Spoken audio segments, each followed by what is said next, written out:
to call the January 19th meeting of the Goodyear Planning and Zoning to order. Will you please join me in the Pledge of Allegiance? I pledge allegiance to the flag of the United States of America and to the republic for which it stands, one nation, under God, indivisible, with liberty and justice for all.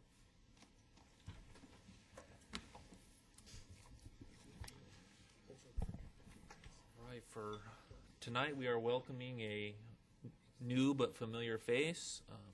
Karen Keith is joining us on the commission. Karen is a former P&Z staff and even one of those dark side, private planners. Welcome. Thank you. And let the record show that all but Commissioner Williams are here this evening. Our next item on the agenda is sort of an organizational action, election of officers, first for chair and then vice chair. I will accept nominations and discussion for chair for the upcoming year. Mr. Chairman, I nominate Chairman Locks as chair of this esteemed body. Do we have any other nominees? Second. All right, well, I have heard a motion and a second from Commissioner Schlosser.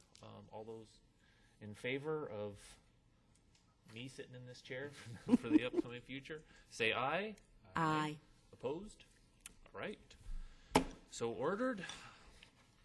The records show that Commissioner Laux is the chairman for the upcoming session. Vice chair. I will accept nominees for vice chair.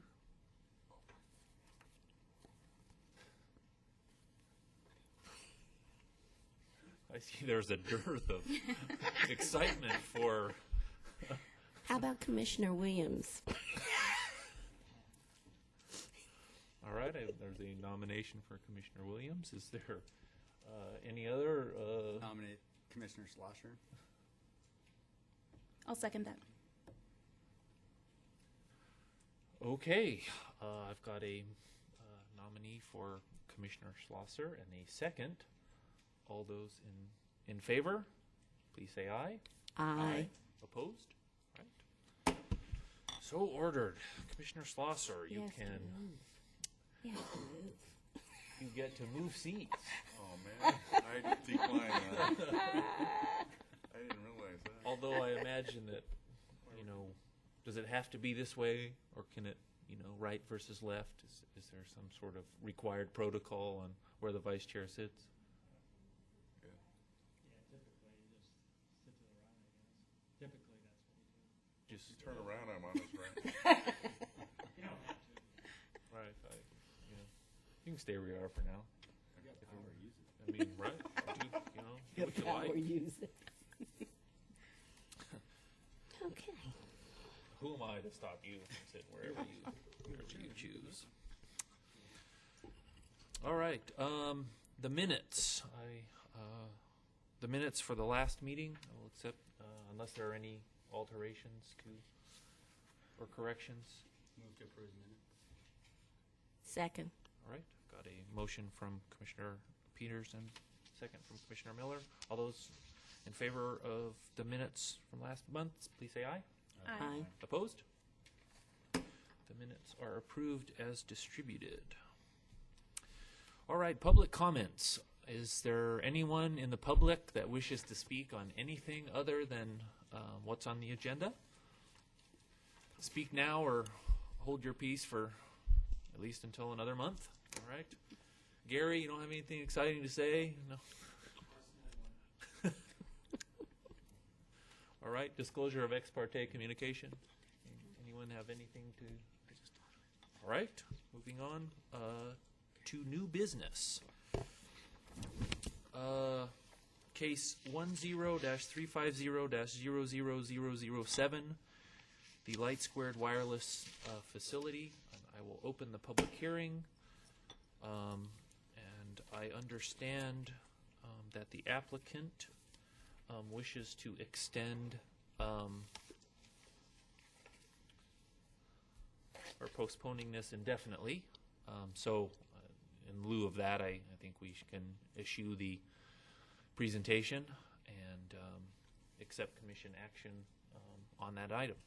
So I will close the public hearing and accept a motion for continuing this case indefinitely. So move. But a motion from Vice Chairman Schlosser, Second. second from Commissioner Peters. All in favor, say aye. Aye. All opposed? All right, this has been case 10-350-00007 has been recommended to be postponed. All right, moving on to case 10-500-00004, the preliminary plat for Estrella Parcel 7-1. I will open the public hearing and have staff presentation. Steve, take it away.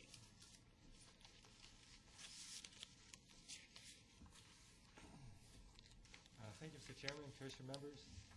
This is parcel 7.1. It's a part of Estrella Mountain Ranch Villages 7 and 9, the PAD, which was approved in 2004. It's located here at the northwest corner of Estrella Parkway and Calistoga.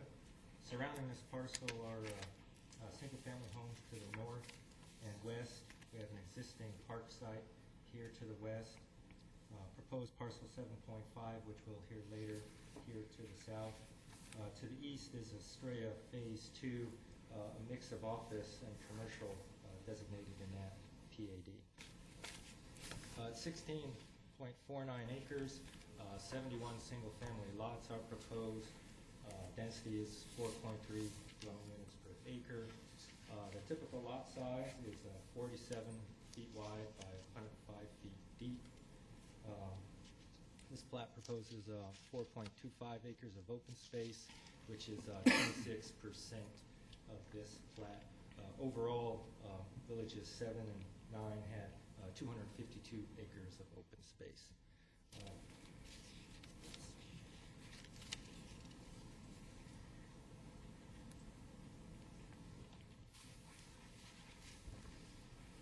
This is the plat layout.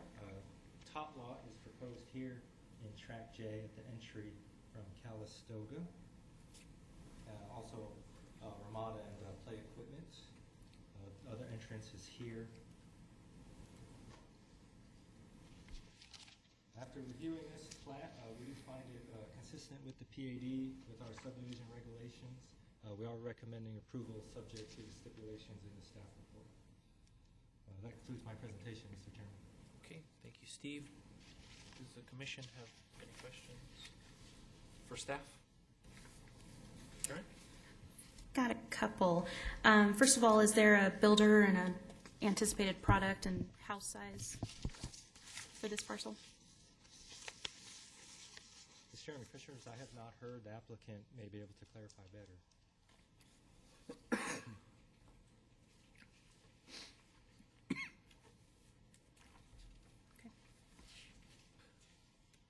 Okay, there's no other questions for Steve. I guess we can bring up the applicant. If you wouldn't mind stepping to the podium and identifying yourself for the record. Certainly, Commissioner, Chairman, and other fellow commissioners. My name is Brad Shelton from Copperfield Management, 10401 East McDowell Mountain Ranch Road, Suite 2113, Scottsdale 85255. I'm here on behalf of Newland Communities, representing the case before you. I believe the question was regarding if there was a builder currently interested in or under contract for the property, and there is not. Newland is moving forward with marketing efforts, I believe. I think the second half of your question was to the extent of the type of housing product that is governed by our zoning and PAD document. I believe, I don't believe, but I know that the height limitation is 2 stories, and I'm fairly certain that the lot coverage is 60%. But those are from memory. I'm fairly certain that's accurate. Thank you. questions I can answer while I'm here. I have a question on parcel 7.1 and the track J. I see that it's facing sort of the drive, where most of the traffic is going to come from. Would it not? I mean, was that chosen based on sort of engineering and drainage and all that? I just wonder if it makes more sense to sort of flip it upside down, and move 52 and 53 down, and I don't know, and have the sort of the park open on the other side. Sure. Sort of to, if that's where kids are going to be playing, I may be a little more comfortable with, having them, less traffic on that side. Fair enough. Track J was located where it is for a couple of reasons. One, it's central to the neighborhood, and so it's accessible from all of the units. One of the other reasons was that it is highly visible when someone were to enter the community, and of course that gives a sense of arrival as well as a kind of a family-oriented type of neighborhood when you can see play structures there and children, where children can spend time. As far as being any type of safety concern, it is a three-way intersection where cars will be coming to a stop. If we were to flip it, as you suggested, and replace it with lots 52 and 53 on the other side, I think it'd become less visible. It wouldn't be as obvious to the residents there, and quite frankly, having the top lot as visible as it is might provide additional security because it is in such a high traffic area, and if there were any concerns, there would be people driving by on a fairly frequent basis. To answer your question, though, I don't believe there was any engineering requirements to locate it where it was. Right. Okay. Thank you. I do have one more question. And this question goes back to Steve. Steve, is there a design guideline or a standard requirement? I might be rusty on a couple of these kind of issues as I haven't looked at these in a while, but is there a standard requirement that you guys have for driveway and garage placement for key lots that gets addressed when building permits are submitted for review and approved? I know at one point, we had talked before about flipping the garage and the driveway on the opposite side of where it would be from the rear yard that it's adjacent to for key lots. Does that make sense? Chairman, Commission members, how we've been treating key lots lately is really just having that site visibility triangle cut in. Okay. But we haven't addressed it with a specific design guideline. Okay.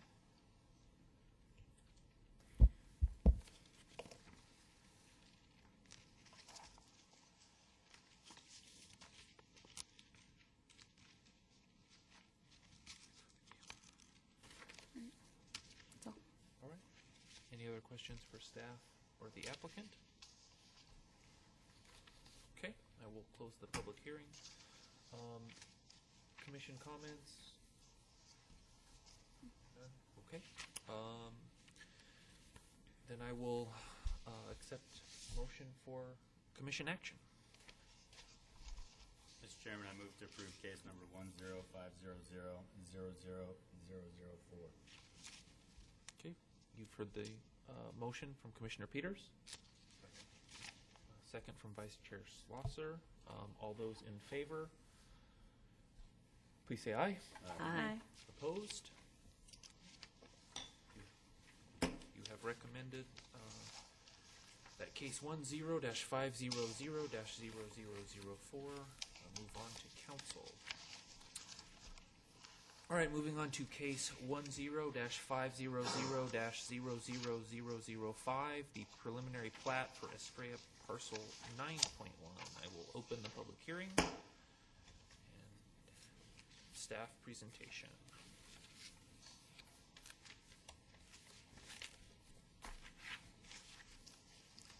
Mr. Chairman and Commission members, with this plat, we move a little further south of parcel 7.1 and 7.5. Here's parcel 9.1. Again, we're surrounded by existing residential development to the north and to the west. To the south is a proposed multifamily and residential piece, and to the east again is Estrella Phase 2. With this section, looks like it was a mix of single-family densities in this area to the east.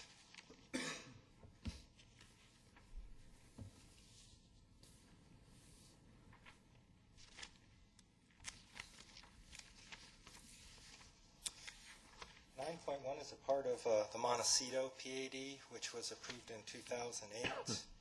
It's about 23 acres, 94 single-family lots are proposed. 4.1 dwelling units per acre is the density. Typical lot size, 47 feet wide by 104 feet deep. With this plat, we're looking at 7.4 acres of open space, which is about 32% of this plat area.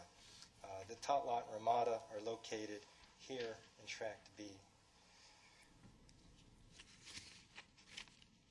Staff has reviewed this plat. We do find it consistent with the Montecito PAD, with our subdivision regulations, and we are recommending approval subject to the STIPs in the staff report. All right, thank you, Steve. Does any on the commission have any questions for staff? Other than, I presume, Karen, that you will ask the same questions? I assume it was the same answer. So I'll ask a new question on this one. Okay. On this one, and I know this is going to be a first for me, I would actually suggest removing a stipulation. I don't know that number 30 applies only because there is no multifamily or commercial or business park in this particular parcel. So is that stipulation necessary for this plat? Mr. Chairman, Commissioner Keith, that stipulation was a carryover from the Montecito PAD, which was a much wider area. In talking with the applicant, they were comfortable, or they were recommending maybe pulling that down to looking at maybe parcels a little closer to 9.1. There is a portion of the parcel south of 9.1 designated for multifamily, so we figured that was something we could probably notice future home buyers. With that, there really isn't too much commercial within this section of Montecito close to parcel 9.1. So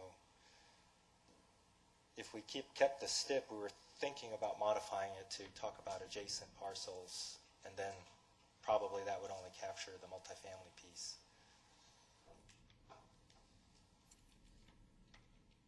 Okay, thank you. Any other questions for staff?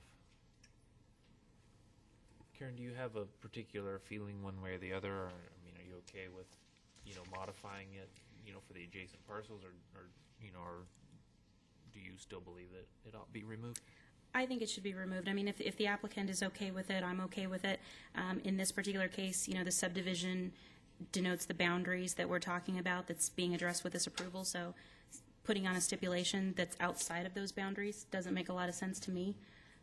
And so I question the enforceability of it. It's already addressed in the PAD, so I think it's going to happen. I'm a big believer in that stipulation for advance notice to future home buyers to know what's going on in those parcels.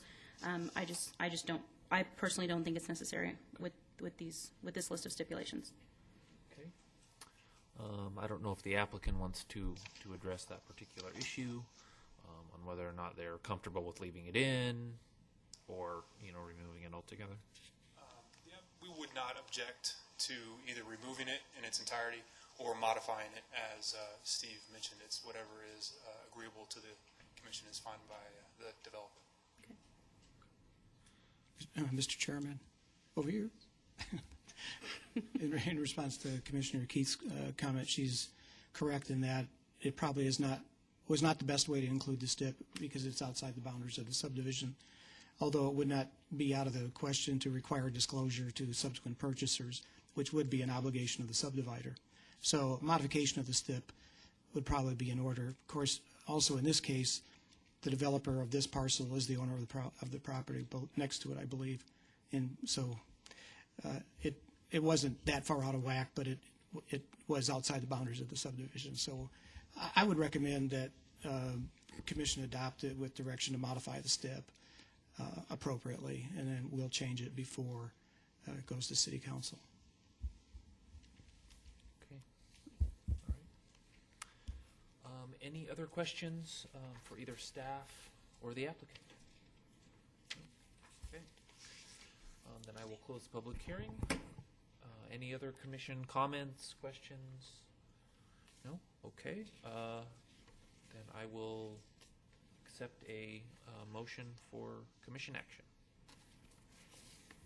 Mr. Chairman, Commissioner Slosser? move to approve case number 10-500-0005 and to modify stipulation 30 as stated by Mr. Schmitz to modify it appropriately for the notification. For adjacent parcels. Okay. Second. Right. I've got a motion from Commissioner Slosser and a second from Commissioner Miller. All those in favor? Aye. Aye. Opposed? We have recommended case 10-500-00005.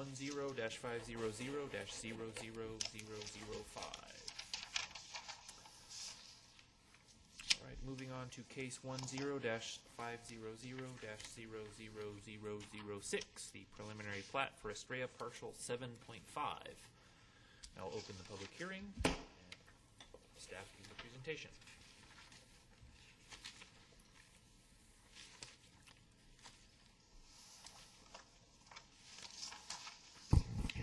Mr. Chairman, Commission members, parcel 7.5, just to the south of parcel 7.1. With this parcel, we're looking at 17.93 acres, 71 single-family lots.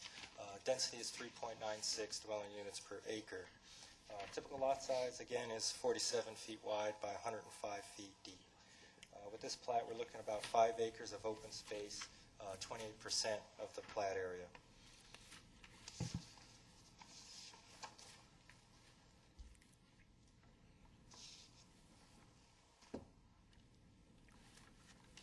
Top lot and Ramada in this plat are located here in Tract H, just by the entry drive, similar to the configuration in parcel 7.1.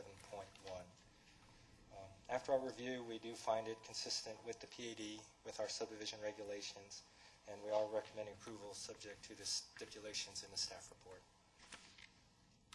All right, thank you, Steve. Does any commissioners have any questions for staff? Okay, thank you, Steve. Any questions for the applicant, or does the applicant have anything else to add? Okay, then I will close the public hearing. Any other commission comments, questions? You don't have anything else to say? Well, I did want to add the fact that we would have included the key lot STIP on 7.1 and 7.5 because they do have key lots, and usually the STIP is that the driveway is on the opposite side of the common lot on the key lot side. So it would be our intent to add that for the key lots to be noted on the final plat. It's a standard STIP. It was a good catch by Commissioner Keith. They were supposed to be in there. 9.1 doesn't need it. There's no key lots. Okay. So you think it would be appropriate then at this time to go ahead and add it? Or is that something that, obviously we've noted it, for the record and it's fine? Yeah, going we've forward? noted it, and Okay. I don't think it's an issue that needs to be addressed. Okay. All right. Okay, that said, I will take a motion for commission action. Mr. Chairman, I recommend we approve case number 10-500-00006 with stated stipulations. I've got a motion from Commissioner Miller. Second. Second from Commissioner Keith. All those in favor say aye. Aye. Aye. Opposed? You have approved case 10-500-00006. All right, staff communications.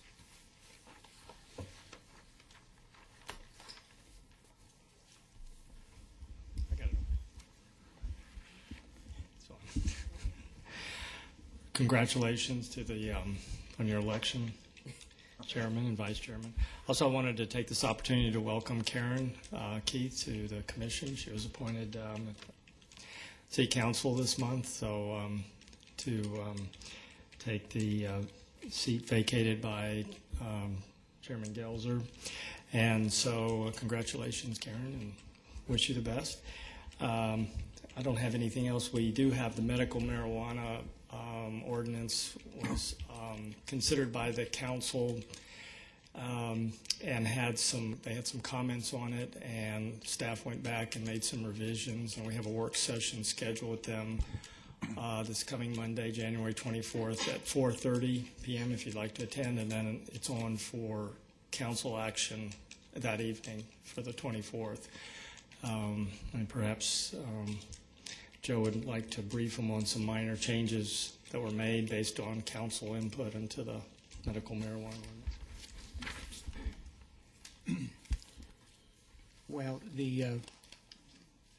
when the council considered it, they expressed some concerns regarding the security that would be provided at the dispensaries, potential adverse impacts on adjoining commercial uses that might cater to children,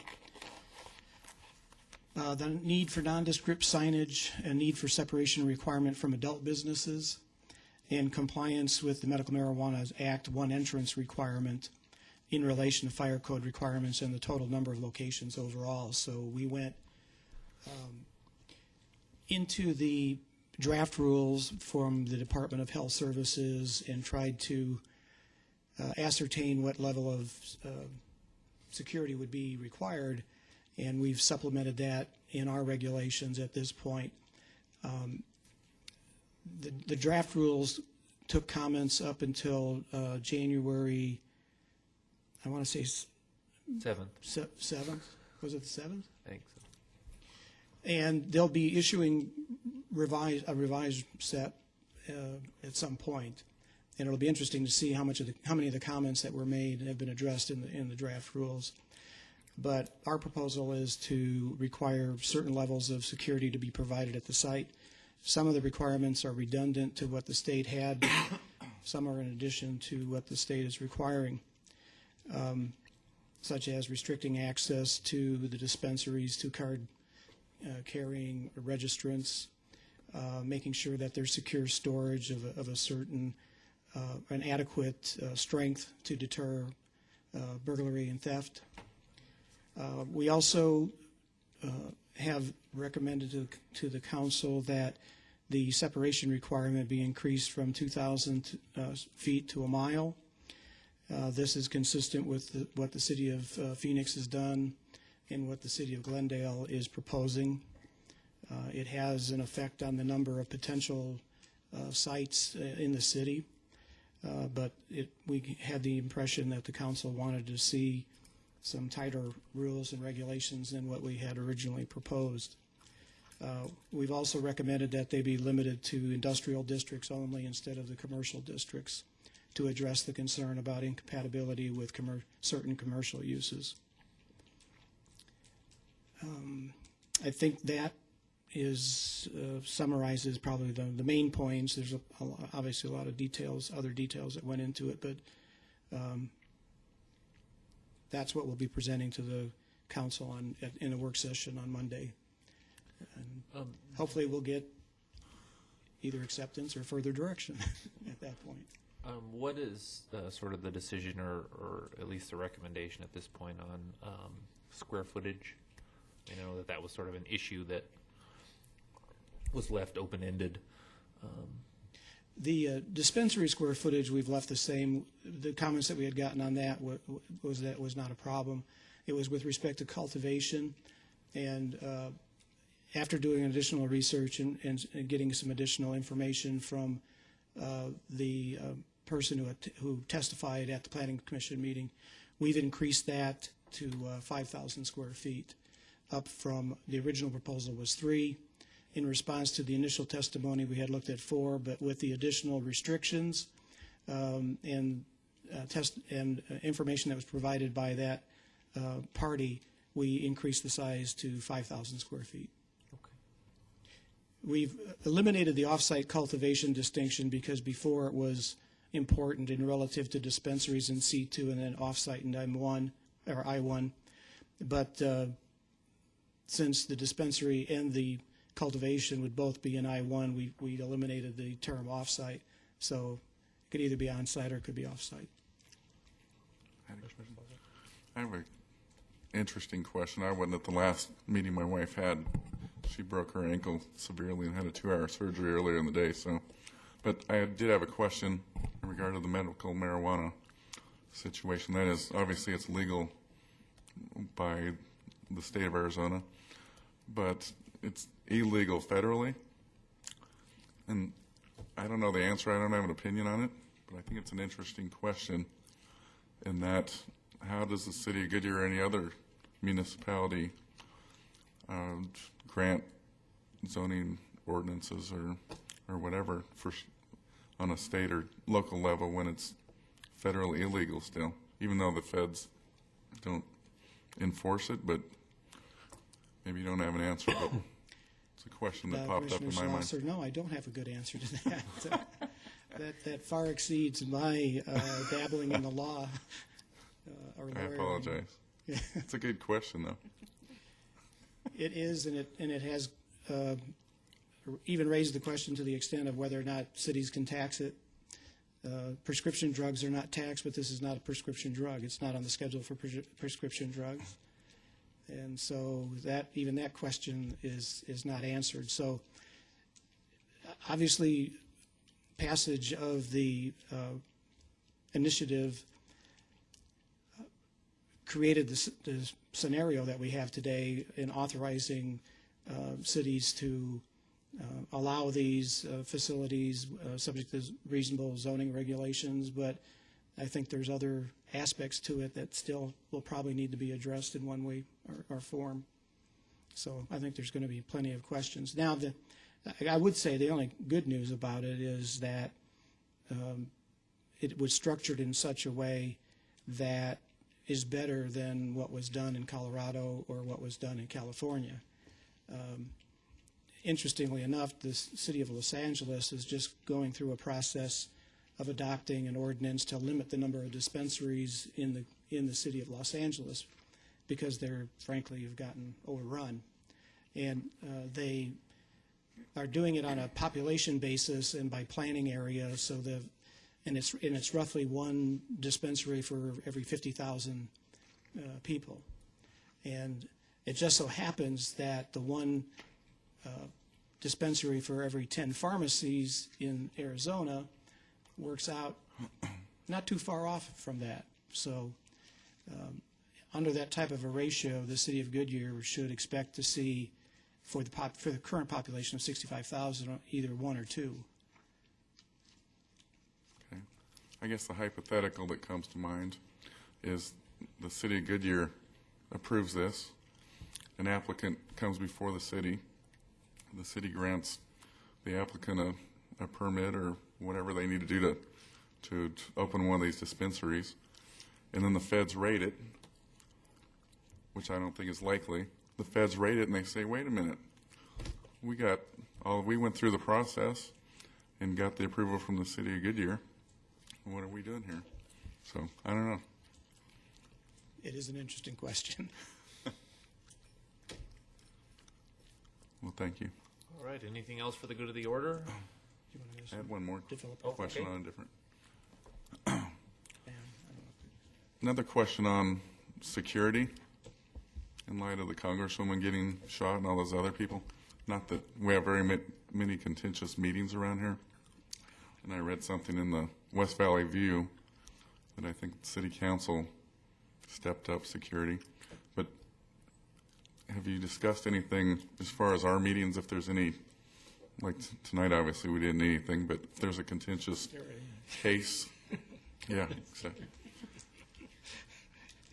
We frisked Councilor Gelzer before he came in. Yes, he did pretty innocent. Is that something where it's, if we do have that you all discuss, if we have a contentious case, or, and it's not just this last shooting, but a few weeks ago, it was that school board where the guy stands up right in front of, We're really no different than a school board sitting here. I don't know if you've had any conversations. No, I haven't had any conversations with management on that, but I can bring it to their attention. And Well, it's certainly something we would consider if we thought we had a contentious issue. Okay. I know where other places I've worked where it was routine to have some police presence, but it was usually because there was a lot of contentious things going on. So, but I think it's something we should take heed of before it happens. Before we are confronted with something like that. Yeah, just so. I have police presence for Walmart. yes. Yes. Okay. Okay. All right. Thank you. And one other Hopefully thing, we'll never have to be faced with that. another Walmart or contentious issues? And recognize that we're, reasonable and kind people. Chairman, also I wanted to mention that our development advisory forum is tomorrow morning at 9 o'clock in our conference room in Finita Engineering Community Development Conference Room, and so we'll be doing that if you have any interest in attending. The agenda's online, or do they get the agenda? The agenda's online. Thank you. Okay. Thank you. Well, then with that, we are adjourned.